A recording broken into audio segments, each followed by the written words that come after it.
FIV, após cirurgia de endometriose. Será que deu certo?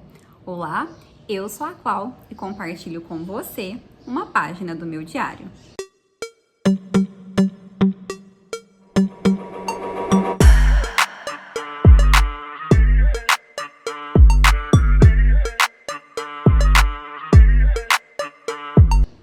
Bom, pessoal, o último vídeo eu terminei contando para vocês que eu havia despertado o interesse pela fertilização in vitro e fiquei de trazer para vocês se eu decidi fazer, como foi esse processo.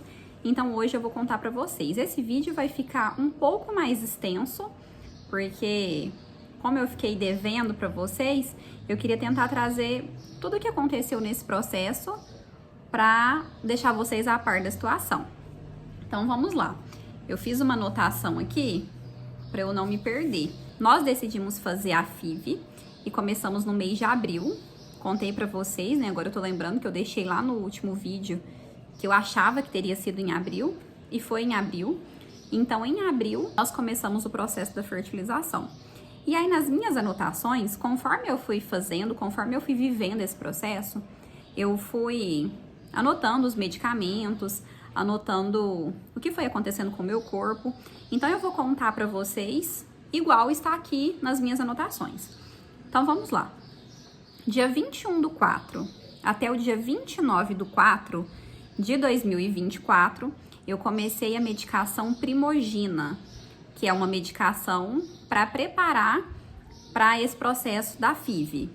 É uma medicação, se eu não me engano, para poder estimular o folículo. Só lembrando vocês que na minha última cirurgia, eu tirei uma trompa, eu tirei um ovário, tirei parte do intestino. Para a fertilização, eu começo então um processo meio que em desvantagem, porque eu tenho somente um ovário. E o que me fez optar pela fertilização? Quando eu terminei a cirurgia, quando passou o processo de 1 ano, que era o tempo para eu poder engravidar, eu procurei a médica e mostrei, aí eu fiz um exame, que é o exame da trompa. Inclusive eu fiquei de trazer um vídeo e por fim não trouxe. Como estaria a minha trompa? Se daria para tentar engravidar naturalmente.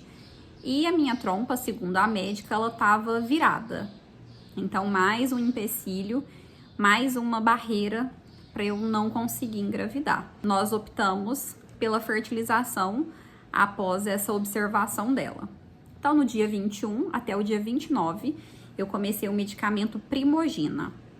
No dia 30, eu fiz um ultrassom para saber quantos folículos eu tinha. Nesse dia, eu tinha 5 folículos. No dia 30/4, eu já tomei uma injeção que chama Elonva 150. Foi uma injeção na barriga. Tomei lá no laboratório onde eu fiz. No dia 30/4 até o dia 5/5, eu comecei a tomar 2 comprimidos de letrozol e Indux. O Indux é o mesmo medicamento, deixa eu ver se eu vou lembrar. Eu vou colocar aqui porque eu esqueci o nome. Mas ela falou que eu poderia tomar o Indux caso eu não encontrasse esse outro medicamento. Então eu tomei letrozol e Indux, 2 comprimidos de cada. No dia 6/5 até o dia 12, eu aumentei para 3 comprimidos de cada, dos mesmos medicamentos. No dia 7/5, que foi durante esse processo que eu tava tomando os 3 comprimidos de cada, eu fiz um ultrassom e agora de 5 folículos aumentou para 9 folículos. No dia 7/5, no mesmo dia, outra injeção na barriga, Fostimon 150. E aí a médica colocou 2 doses na mesma injeção. Então no dia 7/5 eu usei esse medicamento. No dia 12/5, essa injeção que eu vou falar, essas duas, eu tomei em casa e quem aplicou foi o meu marido. Foi o Gonapeptil e o Choriomon. Essas duas foi em casa e aí uma delas doeu um pouquinho. Porque em relação à dor até agora, desde a primeira injeção que eu tomei, As meninas que aplicaram ainda falam que eu ia sentir um desconforto, dor de cabeça, ia sentir cólicas, mas foi super tranquilo. Agora, essa que eu tomei em casa já foi um pouquinho mais dolorida, mas foi uma dor momentânea. No dia 10/5, tinha 8 folículos, então antes eu tinha 9, e agora no dia 10, 3 dias depois, eu tinha 8 folículos. Esses folículos mediam 6, 8, 10, 10,5, 11,5, 12, 14 e 15,5 milímetros. No dia 14/5, 2 dias depois de eu ter tomado aquelas injeções lá, o Gonapeptil e o Choriomon, eu fiz a punção de óvulos. O que é a punção de óvulos? É o momento que tira os óvulos e a partir daí tudo começa. Então, no dia 14 mesmo, eu já descobri que eu tinha 6 maduros, que eram 6 óvulos que estavam bons, e um óvulo imaturo. Mas os 6 foram colhidos. Os 7, na verdade, né? No dia 15/5, eu tive... Porque aí a gente começa a ter uma notícia sobre o que aconteceu com esses óvulos, né? Lembrando que no mesmo dia que eu fiz a punção, que foi no dia 14/5, foi o dia que colheu também o esperma, para poder juntar os dois e a partir daí criar um embriãozinho. Então, no dia 15/5, eu tive a notícia que eu já tinha 2 congelados e 1 iniciado. Então, eu já tinha 3. Mas esse era um processo de 5 dias, que é o que chama de D1, D2, D3, D4 e D5. E agora eu dou uma pausa nesse processo para poder esperar. No dia 19/5, que é o D5, eu recebo a mensagem que eu tenho 2 congelados e 1 inicial em cultivo. Então, aqui eu já tinha 3. No dia 20/5, que era o D6, já tinha passado os 5 dias, no caso era o 6º dia, eu tinha 2 congelados individuais, então eu tinha 2 sozinhos, em paletas sozinhas. Eu tinha 2 congelados juntos. Então, eu tinha 4 embriõezinhos prontos. E aí, esses embriões, eles são separados e classificados por letras e números. Então, esses 2 que estavam individuais, eu tinha um 4AA e eu tinha um 4AB. Essas letras, pelo que eu pesquisei, o A é o melhor, né? E aí, conforme for mudando a letra, vai diminuindo a qualidade, em tese. E os números, quanto mais alto, melhor. O 4 não era o melhor, mas era um bom. Então, eu tive um 4AA, um 4AB, sozinhos. E eu tive 2 juntinhos, que eram um 4BB junto com um 5BB. Então, esses eram os meus embriões. Agora eu já tenho o embrião pronto. Agora eu começo a preparar o meu corpo para poder receber esse embrião. No dia 31/5, a minha menstruação desceu. Então, nesse momento, eu aviso a médica para que nós possamos preparar o corpo e iniciar o processo. No dia 9/6, eu fiz um ultrassom para poder saber como que estava o meu endométrio. No dia 9/6 também, eu fiz exame de sangue para poder ver como estava o meu estradiol, a minha progesterona e o meu LH. O meu estradiol estava 517, a minha progesterona estava 0,29 e o LH 21,6. A médica achou números muito bons e no dia 10/6 eu iniciei o Trogestan 200. No dia 15/6, que foi o grande dia, eu fiz a transferência do embrião. Lembra que eu falei para vocês que eu tinha um embrião 4AA, um embrião 4AB, que estavam sozinhos? Então, pela sequência, a médica ia pegar esses que estavam individuais e os que estavam classificados em melhor letra. Então, ela pegou no dia 15/6, o embrião de dia 5, D5, 4AA. Só que no dia da transferência, quando foi descongelar esse embrião para poder transferir para o meu corpo, esse embriãozinho ele começou a dissolver. era uma coisa que eu já tinha lido, já tinha visto sobre, mas, né, assim, dentre as coisas que dariam errado, eu não imaginaria que isso aconteceria. Então, é uma coisa que eu não havia me preparado. Então, na hora de transferir, esse embriãozinho dissolveu e a embriologista ainda falou que poderia ter transferido a massa que sobrou, mas que eu ia perder de todo jeito. Então, a opção foi já iniciar o descongelamento do outro embrião que estava sozinho, o embrião 4AB, que seria o embrião do mesmo dia, do dia 5, mas em classificação ele não é 4A, 4AB. Transferência feita. E aí, nesse processo da transferência, eu aguardo 10 dias para eu poder acompanhar se esse embriãozinho conseguiu fixar no útero, enfim. No dia 22/6 e 23/6, e aqui eu fui ansiosa e fiz o exame antes, porque eu tava sentindo muitos sintomas e de repente, em um dia, parece que os sintomas desapareceram. Então, no dia 22, eu decidi por conta fazer um teste de farmácia. E se vale um conselho, não façam. Eu sei que às vezes parece clichê, é uma coisa que os médicos orientam, mas não façam. É muita tortura. Se dá negativo, fica frustrada. Se dá positivo e depois você descobre que foi um negativo, fica muito frustrada. Então, não faça. No dia 22, eu fiz um teste. Dia 22 era o dia 7. Lembrando que eu só poderia fazer no dia 10. No dia 7 eu fiz o teste e deu negativo. No dia 23, dia 8, eu ansiosa demais e já bem sem esperança, fiz o teste de novo, negativo. No dia 25/6, que era o grande dia da descoberta, e agora sem nenhuma esperança, eu fiz o exame de sangue e ele deu menor que 0,1.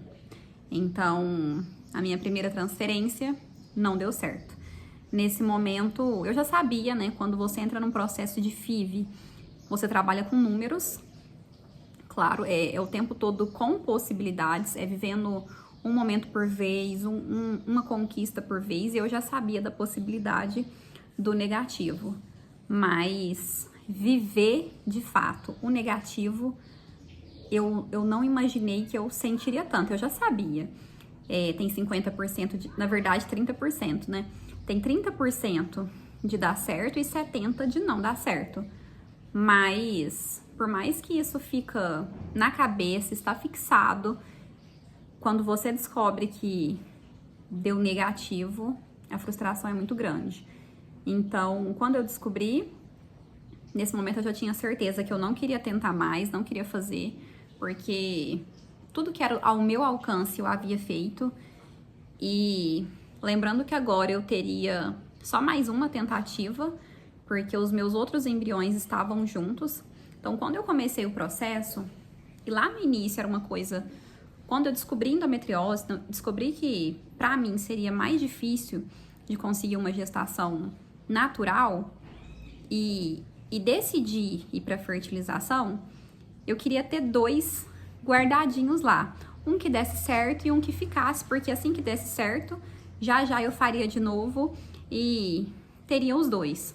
Então, agora trabalhar com a possibilidade que eu teria só mais uma chance, por mais que são 2 embriões, e poderia ter a possibilidade de uma gravidez gemelar, eu fiquei bem desanimada por saber que eu teria só mais uma chance e que essa chance também não daria certo.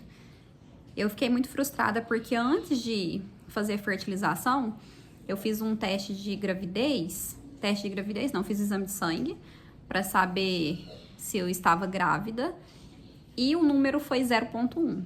Então, o dia que eu fiz esse beta e deu de novo 0,1, eu ainda falei pra médica, eu acho que esse é o meu número. Não vai dar certo. Eu já havia desistido, eu já havia perdido todas as esperanças.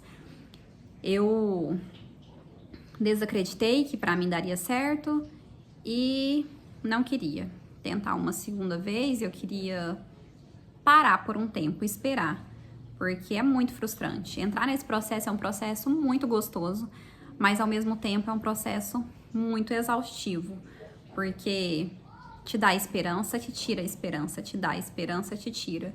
E isso para quem já vem vivendo um grande caminho de esperança e desesperança é muito sofrido.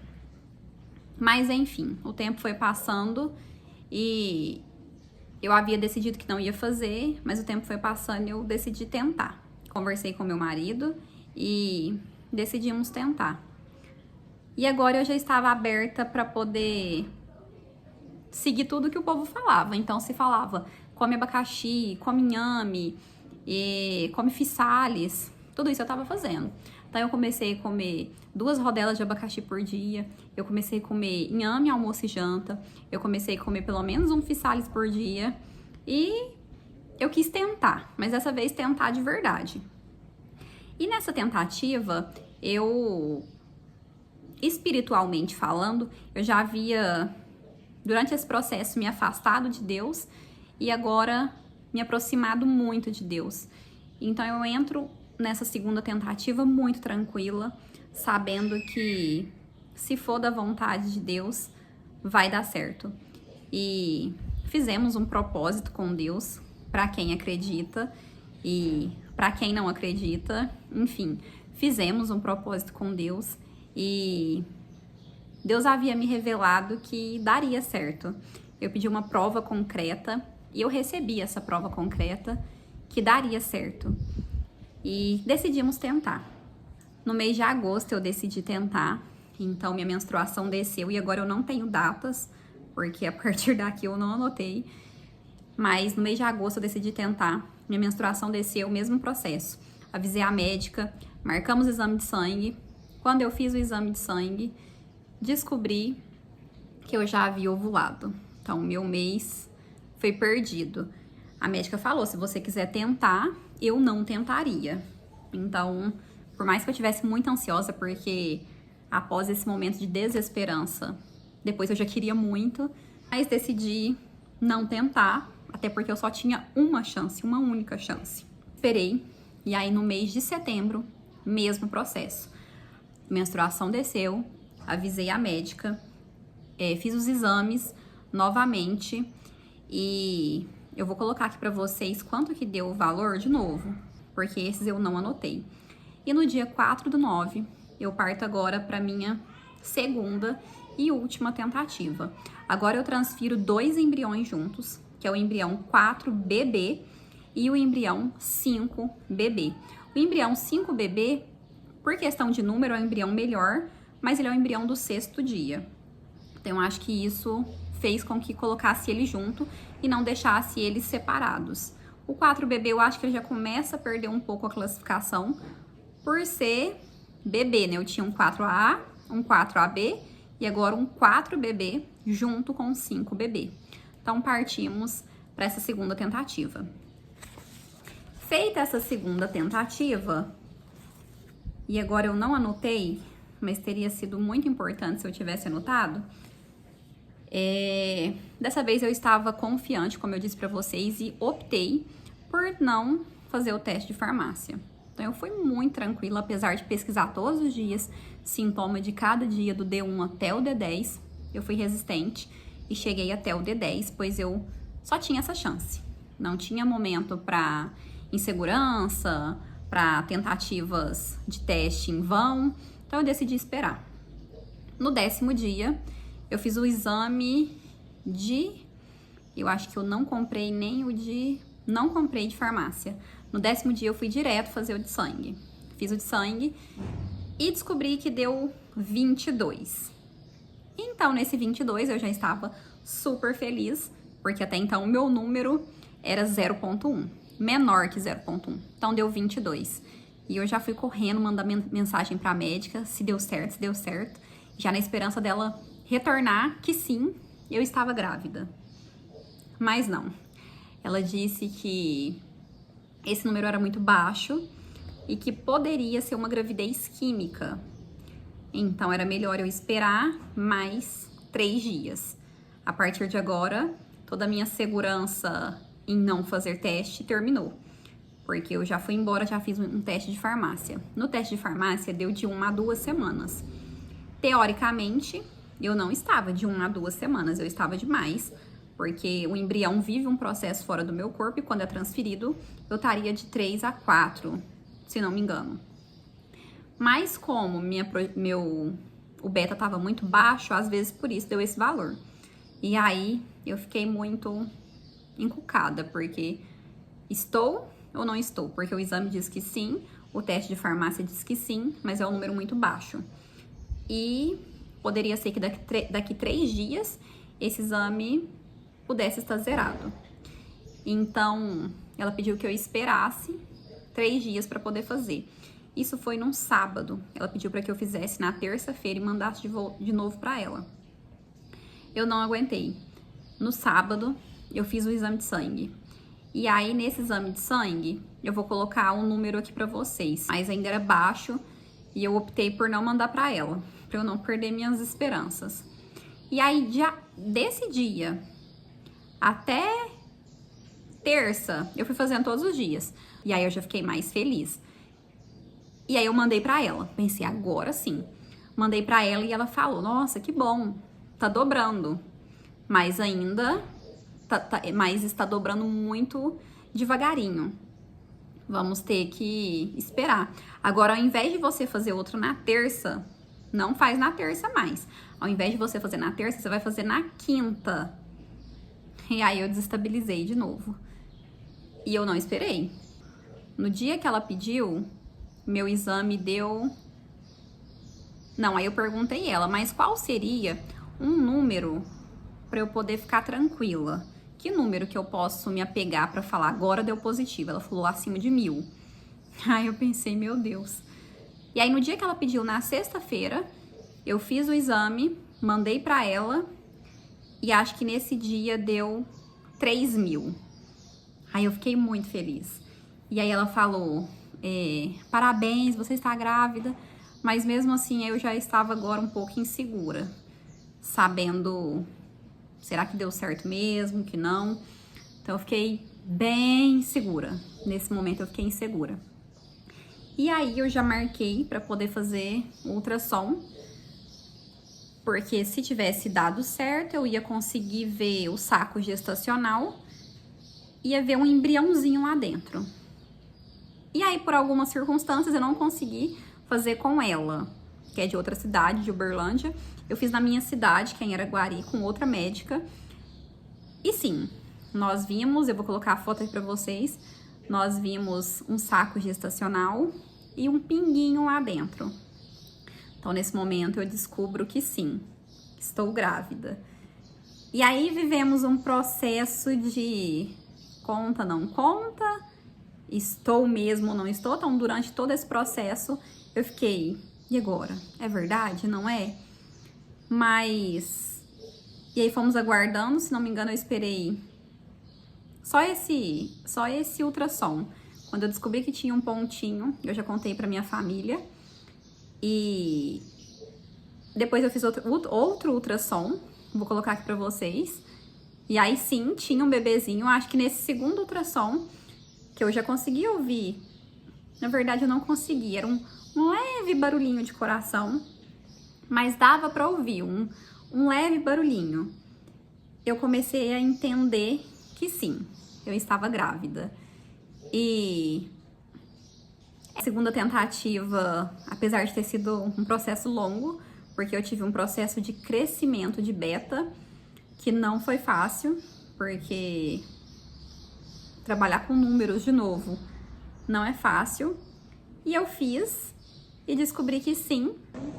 Eu fiz outro ultrassom recentemente, aí foi o terceiro ultrassom. E aí eu já descobri que era uma menininha. Na verdade, eu descobri antes, né? Porque eu fiz o de sangue, não aguentei. Fiz sexagem fetal. E descobri que era uma menininha, que é uma menininha. E eu não tinha colocado o colar aqui, porque senão vocês iam desde o início do vídeo saber. Mas descobri que é uma menininha. Hoje, inclusive hoje, eu estou fazendo 21 semanas, então eu já estou de 5 meses e é um momento que às vezes eu me pego não acreditando, porque foram tantos nãos, que às vezes eu me pego não acreditando. Mas é uma menininha, eu estou grávida, estou carregando a Helena e todo o processo foi muito longo, muito intenso. Fui muito resistente em fazer fertilização. Até hoje eu não sei explicar o motivo. Não por questão de crença, nada disso. Era uma coisa que eu tentei a todo tempo conseguir naturalmente. E não consegui. Mas saber que a medicina está aí para poder realizar esse sonho é muito bom. Então hoje eu estou grávida de 5 meses, carregando a minha Helena. E tô gravando esse vídeo para dizer para vocês que vale a pena. Não que vale a pena passar por todo esse processo, né? Porque só quem vive endometriose sabe que o processo de dor, de espera, de desesperança é muito intenso. Mas vale a pena acreditar, vale a pena se fixar em algo, vale a pena, porque é uma coisa que eu costumo falar sempre. Eu acredito muito que o que é nosso, é nosso. Ninguém rouba, ninguém tira. Mas durante esse processo, claro que a descrença vem, o medo, a insegurança de ver que parece que tá dando certo pra todo mundo, parece que tá dando certo pra quem não quer, e pra gente que busca, anseia tanto, não dá certo. Mas o processo a gente só entende no fim. Então, se você, assim como eu, tem endometriose, está vivendo esse momento de desilusão, de descrença, eu espero que esse vídeo traga um pouco de esperança, um pouco de acalento, porque dá certo. O que é seu, é seu. Ninguém tira, ninguém rouba. Não tem como emprestar para o outro, passar para o outro. O que é seu, é seu. Sei que não é fácil, é intenso, é momento de querer desistir mesmo, e eu já tive muitos momentos desse, mas vale a pena. E se você tiver condição e desejo também, né, porque não é todo mundo que está aberto para isso, mas se você tiver condição e desejo, condição eu digo, no sentido que seja parcelar, ver qual fica a melhor maneira para você, mas se você tiver condição de entrar nesse processo, vale muito a pena, porque tem coisa que não depende só da gente, por mais que a gente queira resolver, solucionar, tem coisa que não depende só de nós. E que bom que existem médicos capacitados, que bom que existe médicos estudiosos, que existe tanta tecnologia, né? Isso eu falo desde a minha cirurgia, porque hoje eu trago, em questão de marcas no corpo, muito pouca, e saber que eu passei por 2 cirurgias e uma tão longa, e a tecnologia tá aí também para nos ajudar. É isso, espero que eu tenha deixado aqui um pouquinho de esperança. E eu tenho aqui anotado os valores, mas eu vou deixar para passar esses valores para vocês em um outro momento, porque esse vídeo tá ficando muito extenso. Não esqueça de escrever aqui nos comentários sobre o que você quer que eu fale, porque às vezes eu dou uma sumidinha, mas eu volto. Sobre o que você quer que eu fale, se tem interesse que eu fale os valores, porque às vezes não, ou se quer que eu fale sobre alguma outra coisa. Eu espero que eu esteja aqui para abrir caminhos. Se inscreva no meu canal, deixe comentários, compartilha, curte esse vídeo. Beijo e até a próxima!